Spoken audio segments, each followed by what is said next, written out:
A couple of months ago, I was in the Dallas airport waiting for a flight to head back home. And a young woman carrying a small child came up to me and basically, with a panicked look in her face, um, lifted up her boarding pass. And I could see that she had a common Spanish surname. And I asked her in Spanish if I could help her. She said yes. She had never been on an airplane before, and she didn't know where to go to catch her flight to North Carolina to be with her brother and to seek asylum in the United States with her child. Well, it turned out that she was at the right gate. And I explained to her that her flight was going to leave in several hours. She sat back down um, and quietly sat with her child as the child played with a little sort of beat up action figure. Now, it wasn't that dramatic a moment. I asked her whether she had just recently crossed into the United States. She said she had. And I asked her if she had crossed in the McAllen, Rio Grande Valley area and whether she had been in a detention facility. And she said, yes, she had crossed at the Rio Grande Valley and had been detained for several days in a large white tent with hundreds of other migrant families at a place they called Donna. And I just shook my head and said, welcome to the United States. And she sat back down and quietly rested with her child. There was something very basic human about this experience. And I didn't expect that it would hit me the way that it did. You see, I had just come from the Donna detention facility. I knew exactly the holding tent that she was talking about that actually held thousands of migrant children and families in that facility because it's the central processing center for Border Patrol in the Rio Grande Valley, the most visited, the busiest border crossing in the southwest border. Now, it hit me surprisingly because there was something just so poignant about her story, even though I had spoken to hundreds of other migrant families over the prior year and a half. There was something so basic, so human, in a sense, so pure that I caught myself, even though I'm sort of an experienced, tough guy, in the territory that blurs um, the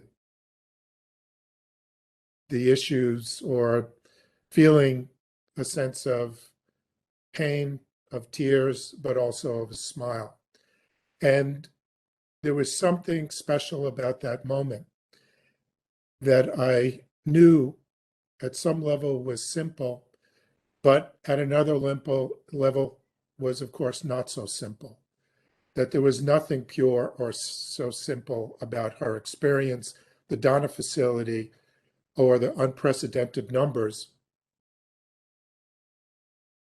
of people coming to this facility in Donna, Texas. In fact, we were witnessing the highest level of families and unaccompanied children ever to cross our border, the highest number of apprehensions on the border in 2 decades.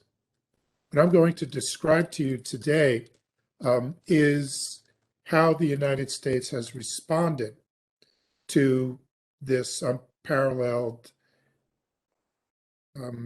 number of migrants crossing the border without authorization, and some of the policies, programs, and frankly, the crises that are rapidly creating humanitarian challenges that we've never seen before.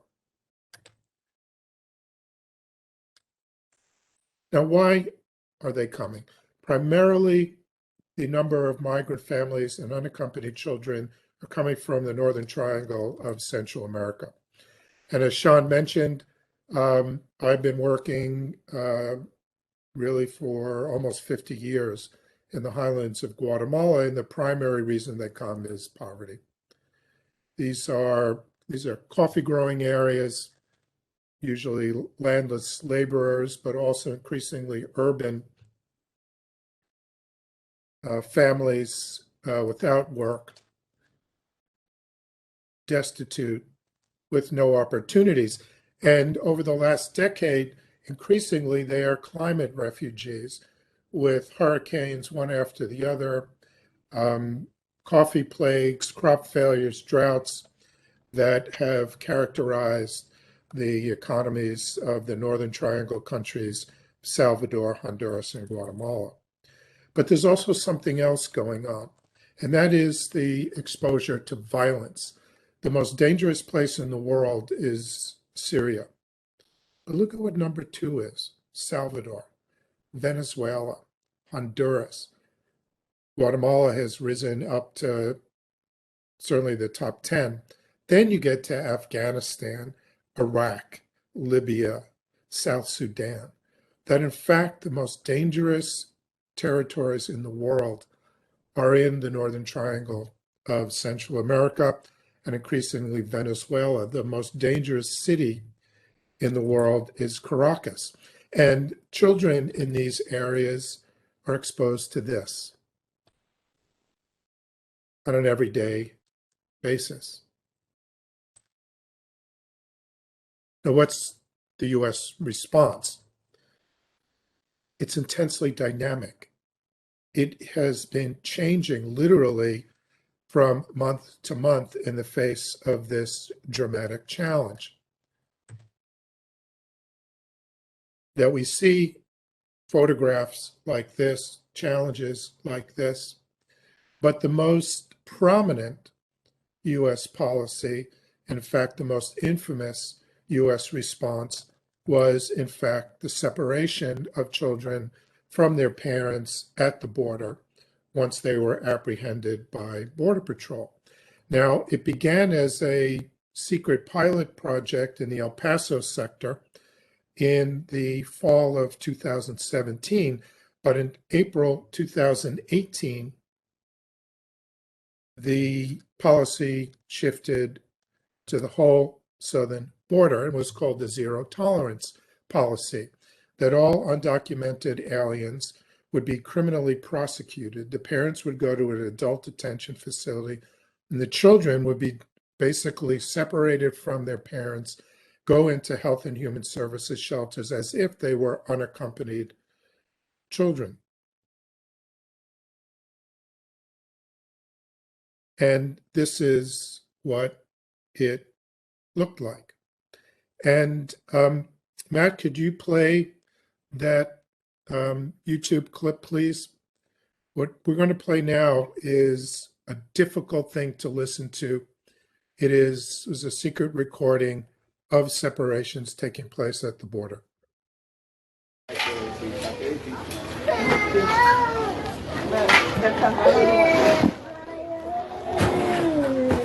¿De dónde son ustedes? ¿Y tú? Guatemala. No llores. Vas a llegar con... Mira, ella te va a explicar y te va a ayudar. ¿Cierto, Consuelo? ¿Qué va a pasar con su consulado? Papá. Papá. Ay, no, mi tía, por lo menos, para que después llegue. Mami. ¿Me puedes abrir ahí cerrar la puerta esa? Que me venga a traer mi tía para llevar. Ella llama a tu tía si tú tienes número y habla con tu tía. Tengo el número de... Ah, pues ahorita ella te ayuda para que hable. Ya Papá. No, papá. Voy por aquí, niña. Papá. Cuando saquen la comida. Well, the response by the American public was dramatic. When the photographs and this audio came out, there was huge pushback on this policy, really from across the political spectrum. And within several weeks, the order of the separation, the zero tolerance policy for these families was rescinded. And what we saw was a return to the pre-existing policies that kept families together, but also a large number of unaccompanied children coming across the border without parents, without trusted adults, seeking refuge in the United States. Now, how is it supposed to work? This is the basic structure of the immigration detention system. You have Customs and Border Protection, primarily Border Patrol, apprehending families, children, adults at the border. And unaccompanied children, and we are now seeing an unprecedented number of unaccompanied children, are supposed to be transferred relatively quickly from Border Patrol to the Office of Refugee Resettlement, ORR, which is a Health and Human Services shelter system. Families with children are turned over to ICE, Immigration Control and Enforcement, either to be released into the United States, deported, or put into family detention systems. And there are several family detention campuses in Texas. And then there are special cases like pregnant women, children with special needs, adults with special needs that may get humanitarian release immediately. And this is the system that is in place. And Border Patrol is a law enforcement agency. In fact, it's the largest by far federal law enforcement agency that we have. And Border Patrol apprehends almost always families and unaccompanied children, seek out Border Patrol for apprehension to seek asylum once they cross over into the United States. And unaccompanied children, families are then taken to special facilities like the CPC at the Donna location. And the Border Patrol stations usually either transfer families, particularly unaccompanied kids, to these CPCs. And this is the border. And the most common crossing place, as I mentioned, is the Rio Grande Valley in the McAllen area, Brownsville area, where more than a third to a half of all the unaccompanied children and families will cross. The second is the El Paso area, which also is quite busy. And in Border Patrol facilities, this was the CPC in the McAllen area. It's what gave the name Kids in Cages. This has since been shut down for renovation. It was replaced by the big tents at the Donna facility. However, it should be reopening shortly with hard walls, no fencing in the area, but it will serve as the CPC for the busiest Rio Grande Valley area. And the children in Border Patrol are primarily given these mats, mylar blankets, food, water, sanitation, laundry, new clothes, medical services, and we can talk about these provisions in a little while and certainly go through it in the Q&A session. But there's often overcrowding because Border Patrol will be apprehending far larger numbers than they can handle. And in the winter of 2018-19, 3 children died in Border Patrol custody because of overcrowding, the inability of Border Patrol to handle these numbers. Felipe and Carlos Stahl all died in Border Patrol custody.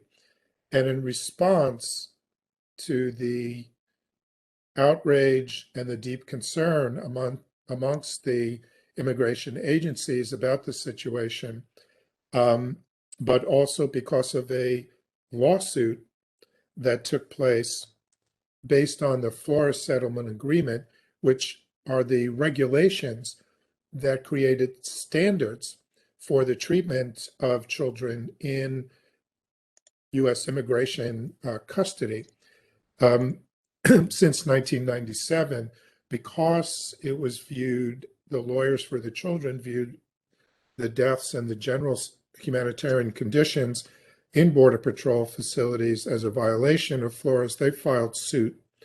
And in response to the deaths and these suits, I was hired by the federal court overseeing the Flores Agreement to provide basically technical guidance as to how best to address the situation, how best to improve the situation. And my role became mediating between the lawyers for the children and the Border Patrol, Customs Border Protection, basically the Trump administration, on how best to come up with standards that were practical but also humane. Now, once out of Border Patrol, or CBP, Customs Border Protection, the children, or UACs, unaccompanied alien children, or just unaccompanied children, UCs, supposed to go to Health and Human Services. And this is a Health and Human Services shelter in Brownsville. You may recognize it was an old Walmart that was changed into a shelter. It was holding about 1,400 children when I was there. These are not my photographs. I cannot share any photographs that I take, or basically anything I hear directly, because it's under court seal. But these are basically the custodial components of the Casa Padre shelter in Brownsville. This is the Tornillo tent camp that was put up because the shelter system couldn't handle all of the unaccompanied children. This was Tornillo, Texas, near El Paso. Has since been shut down. And just looking at the numbers, you can see that we're talking, this is just unaccompanied children. Children, or family units, are double this. There are about 7,000 unaccompanied children crossing the border, being apprehended each month by CBP, by Border Patrol. The zero tolerance program went in, but after it was rescinded, we see there was a rebound effect in 2018. In response, because it wasn't going down, the Trump administration created the Remain in Mexico protocols, officially known as the Migrant Protection Protocols, or MPP. It's implemented in 2019 and basically said that any person apprehended at the border would be turned back to Mexico and await asylum hearings, not in the United States as had been traditional from the beginning, but wait in Mexico until your hearing is called, which can take 6 months to a year. And the MPP program was placed in the winter 2019, but you can see that there was in fact a spike in unaccompanied children and then a dramatic reduction. But this is what it looked like on the Mexican side when the MPP protocols were implemented, because all of these families and individuals had been turned back to Mexico. And we saw these informal encampments take place on the Mexico side, and the humanitarian services were non-existent. It was deeply a humanitarian crisis. And the MPP was in place until COVID. And COVID permitted the administration to implement what's called Title 42 expulsion protocols. This is an old CDC provision that allows for the immediate expulsion of migrants because of concern for transmission of pandemics across the border. And so Title 42 expelled virtually all people apprehended at the border, either expelling them back into Mexico or by air to nationalities, and for unaccompanied children when Mexico would not accept these children for repatriation.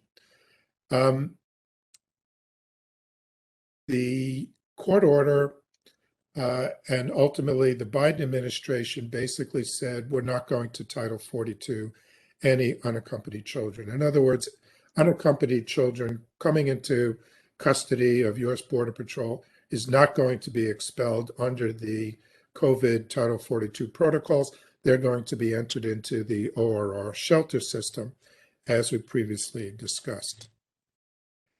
And you can see Title 42 in 2020 saw a dramatic drop in apprehensions of unaccompanied children, but then it bounced back during the fall, heading towards 2021. And once we were in 2021, we began to see a increase in the fall of 2020 heading into 2021. And I saw a dramatic increase in unaccompanied children coming across the border at the time that the Biden administration was taking over, January and February of this year, and has remained high ever since, with almost 20,000 unaccompanied children being apprehended each month across our southern border. And we see scenes that look like this.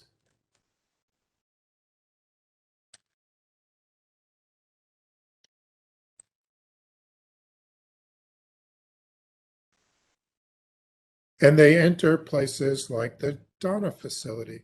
Both families and unaccompanied children enter into Border Patrol.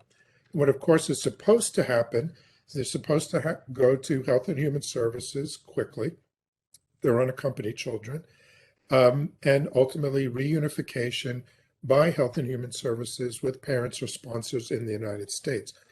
But what quickly happened with the spike in UCs coming across was a complete lack of capacity within the shelter system. And kids began to back up into Border Patrol facilities. Border Patrol couldn't transfer the kids the way they're supposed to ORR. And what we saw, this is the Donna facility, was severe overcrowding because Border Patrol, once they apprehend these children, wound up holding these kids not for less than 72 hours, but actually for several weeks. And this is what we were looking at, and this is the Donna facility at a time of COVID, severe overcrowding, because Border Patrol could not transfer the way that they wanted to ORR because ORR shelter system was completely saturated. These are what's called tender age children in the Donna facility. They, Border Patrol, as part of the mediation, hired caregivers, which are basically daycare workers, And in fact, we're in a situation now where Border Patrol is running one of the largest daycare centers in the state of Texas in the Donna facility. And the overcrowding was dramatic. The humanitarian challenges were profound, and something needed to be done. And what actually happened was, to address the lack of capacity, Health and Human Services opened something that they had never done before, which was emergency intake sites, or EISs. And these basically took over unused convention centers and stood up tents on military bases like at Fort Bliss, to house unaccompanied children in these new kinds of facilities. And this was during COVID, and the convention centers didn't have any conventions, so they were happy to utilize their space for unaccompanied children under ORR authority. And what you saw, this is the Long Beach EIS. I have visited all the EISs, and even special EISs like the one at Long Beach, one in Pomona that handles unaccompanied children under the age of 12. And the problem, of course, was that with vaccination, even with Delta, conventions are now being held. And so all of the EISs, these emergency intake sites that were based in these huge convention centers holding thousands of unaccompanied children, have been closed because they now have conventions. And so there are only 4 EISs still up and operating. The main one is at Fort Bliss in Texas, just outside El Paso. I've been there multiple times. I'm actually going to be there next week. There is one in Pecos, Texas. There's one still operating in the LA Fairgrounds in Pomona, but that's going to close because they have a fair coming up. So we're seeing a concentration of the EISs into military bases and other types of unused areas that can hold large numbers of children. Now, the COVID protocols for families and children in CBP custody and ORR shelter system is complicated and dynamic. Unaccompanied children have not been traditionally tested when they enter into Border Patrol stations like the Donna facility. They were tested when they were about to get on a bus to be or an airplane to be transferred to ORR, Health and Human Services shelters. And the positive kids are placed on separate buses. They're retested, rapid testing when they get to the ORR shelters, and then isolated in the shelters in areas segregated for positive kids. A new program has recently been started at the Donna facility, which is testing unaccompanied children before they enter Border Patrol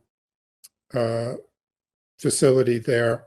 And if they are positive, are placed in a different adjoining shelter under ORR auspices, so they never enter into the CBP facility if they are positive. This is a new pilot program, and the hope is that it would be rolled out in other places if successful. Once the unaccompanied children arrive at an ORR shelter system, they are offered the COVID vaccine, and about 85 to 95% are receiving at least the first shot once they enter ORR facilities. Families are not tested in CBP custody. However, upon their release, they're expected to be tested by non-government organizations, shelters, or local health agencies in the release communities along the border. Single adults are not tested. It's dynamic because there are always new challenges. You may have heard about what's happening with Haitian immigrants in the Del Rio sector. And the Del Rio sector is near San Antonio, but had been relatively quiet and not close to being as busy as El Paso or Rio Grande Valley.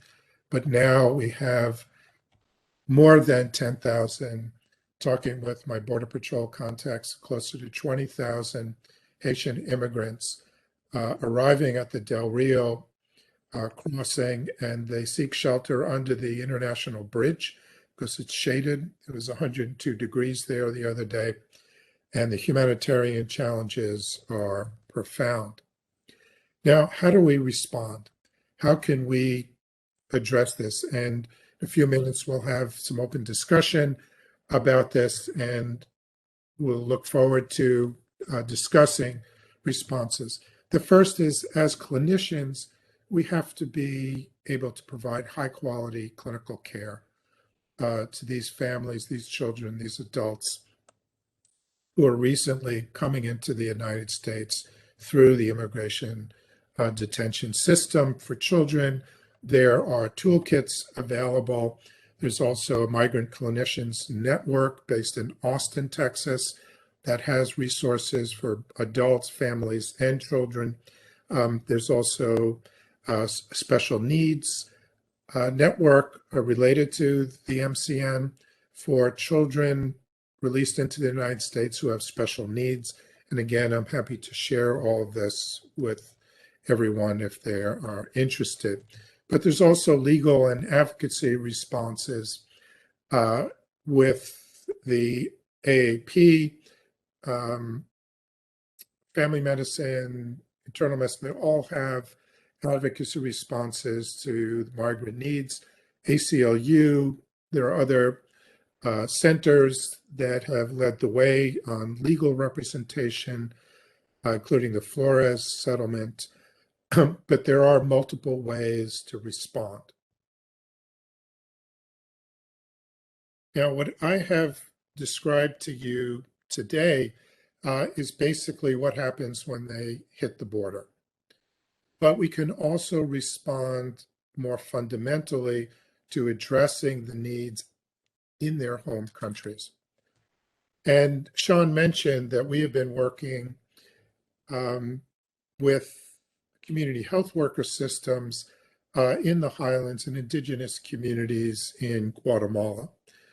And what I want to describe is just how important our collaborations with local programs, local leadership for our support can be in some of these areas. These are just some of the community health workers in the area. They are candidates chosen by their local communities, go through 3 years of training. They have minimal formal education, but they are tough and they are smart. And it's been a privilege, and I know I'm speaking for Sean as well, to have been able to work with these community health workers over the past, for me, over decades, Sean, over the past decade. And they provide basic primary healthcare services. Sean has been playing a leadership role for diabetes control, hypertension. We are moving forward with women's health programs. But the community health workers have become part of the fabric of these communities and provide essential services in a variety of ways. And perhaps the most important has been over the last 2 decades is child malnutrition. Approximately 50% of all the children dying when the program was initiated was associated with severe malnutrition. This is what malnutrition looks like. And with an older child, this is what it looks like. And the program that was initiated was that community health workers would weigh and take the height of all children under the age of 5 in all of their communities. It's a total population surveillance system.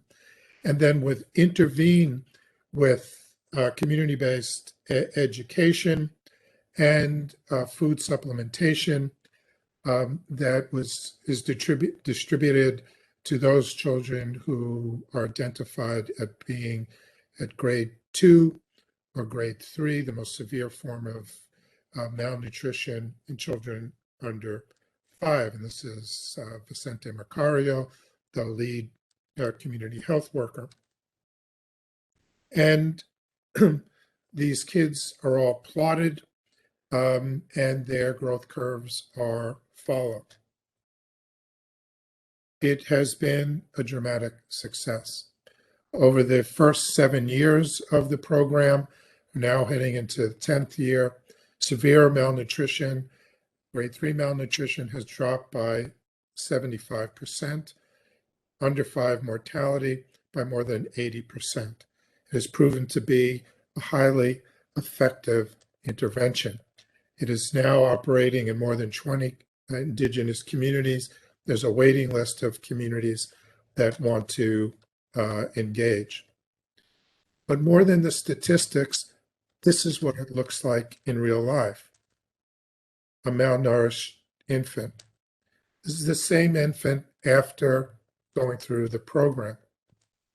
Another malnourished child after the program. Child I showed you before. This, in pediatric terminology, is considered a butterball. We're actually a little worried about obesity in this child. And this child is this child. And when I see this family, when I head into particularly this community, his mother is extremely proud of the fact that he's number 2 in his class in schoolwork. He's extremely proud of the fact that he's the starting goalie on his school soccer team. But the success is dramatic and the communities can see it. And they support these activities in fundamental, important ways. But now they're dealing with COVID. And COVID is hitting these communities hard. And as we speak, they're facing the highest mortality from COVID that we've seen since the beginning of the pandemic. And the community health workers are responding, maintaining the nutrition program for the highest risk kids, but excuse me, providing important education, masks here, hand sanitizer for the community health workers, but also for the broader community.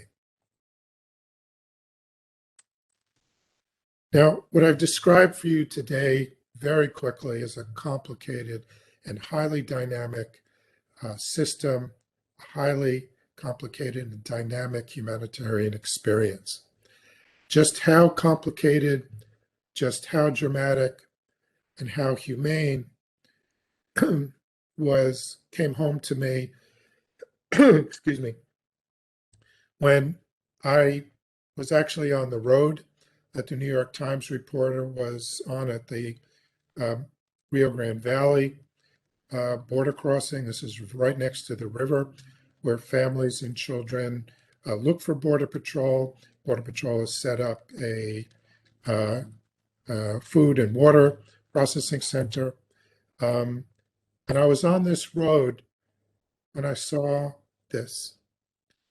And I asked the Border Patrol agent who was driving to stop, and he told me that he had seen it too, and he wanted to stop because it says something very special about the nature of the tragedy, the nature of the challenge, but also the nature of the reward associated with the systems in place to embrace migrant families and unaccompanied children as they come across. We stopped, and I still have this shoe This is my home office, but I keep it close to remind me of the complexity and, in fact, the simplicity of the challenges that I'm trying to describe. In essence, what I've been trying to describe is a kind of fundamental contradiction that characterizes the field of humanitarian health in general, particularly the humanitarian medical response to families and children crossing the border. It's dedicated to the protection and the provision of essential services to people plagued by armed conflict, political instability, and material deprivation. And in fact, it is a world of contradiction. It is a world of compassion, but also brutality. It is a world of ideals and also nightmares. Globally, humanitarian organizations seek to bring some measure of relief to people confronting the pervasive brutality of armed conflict. Their claims to assistance, their claims to humanitarian care, their claims to protection based not on family or national identity, not on kin or kinship, but merely on a shared humanity. What I have described to you is, in fact, a broken immigration system. There are many good people, many good intentions. However, what we have is an artifact of a system built for very different challenges. We have a border protection system built for adult Mexican males seeking work. And yet, Border Patrol is running the largest daycare center in the state of Texas. There are very different needs, very different humanitarian and security expectations. It's a system largely plagued by incoherence in immigration policy, incoherence in resource allocation, and contradictions in agency purposes and capabilities. But there are important opportunities for reform, opportunities to craft a more efficient and a more humane system. It is not appropriate for Border Patrol to have to care for unaccompanied children. They don't want to do it. There are ways to reduce the burden that they face in caring for kids who are much better off in humanitarian systems of care. We need to enhance our health system to ensure safety and the reunification with families, but also to provide custodial condition that at least minimizes the trauma associated with unaccompanied migration. Basically, regardless of political persuasion, regardless of political ideology, I don't care if you're pro-immigrant, anti-immigrant, cruelty to children should never be used as an instrument of policy. That the mistreatment of children, like separation, should never be used as a deterrent to migration. Rather, we need to ensure that an improved system is created and implemented with efficiency, attentive to the rule of law, but also attentive to justice. Justice that will depend increasingly upon leaders in the medical profession like you. And I look forward to working with you to achieve these goals in the months and years to come. Thank you.